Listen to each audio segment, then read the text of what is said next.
অসমত বান আৰু ভূমিস্খলনত 8 জনৰ মৃত্যু 5খন জিলা এতিয়াও বানৰ কবলত নমস্কাৰ অসম নিউজ এক্সপ্ৰেছলৈ আপোনালোকক স্বাগতম জনাইছো অসমত ভয়ংকৰ বান আৰু ভূমিস্খলন এইবাৰ বৰষাৰ প্ৰথমটো বানতেই ইতিমধ্যে 12খন জিলা কবলত পৰিছে 8 জন লোকৰ মৃত্যুৰ দুখজনক খবৰ পোৱা গৈছে তাৰ ভিতৰত 3 জনক বানত আৰু 5 জন ভূমিস্খলনত প্ৰাণ হেৰুৱাইছে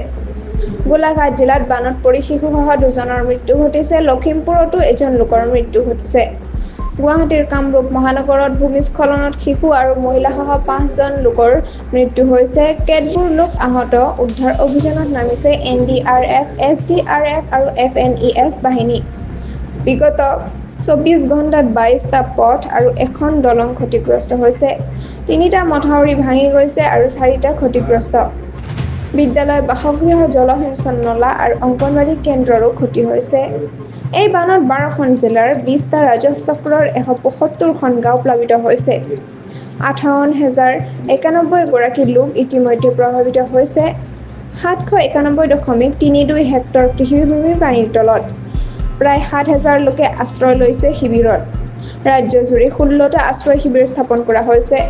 বানৰ খুঁটত 194টা জন্তু উটি গৈছে যাৰ ভিতৰত গৃহপালিত জন্তুৰ সংখ্যা উল্লেখযোগ্য এই ভয়ংকৰ পৰিস্থিতিৰ মাজত আমি সকলোকে সতৰ্ক থাকিবলৈ আৰু চৰকাৰী নিৰ্দেশনা মানি চলিবলৈ অনুৰোধ জনাইছো